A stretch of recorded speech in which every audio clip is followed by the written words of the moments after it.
يا أيها الذين آمنوا لا تلهكم أموالكم ولا أولادكم عن ذكر الله ومن يفعل ذلك فأولئك هم الخاسرون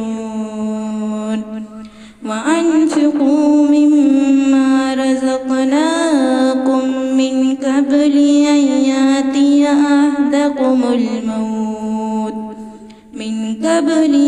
يأتي أحدكم الموت فيقول رب لولا أخرتني إلى أجل قريب فأصدق وأكن من الصالحين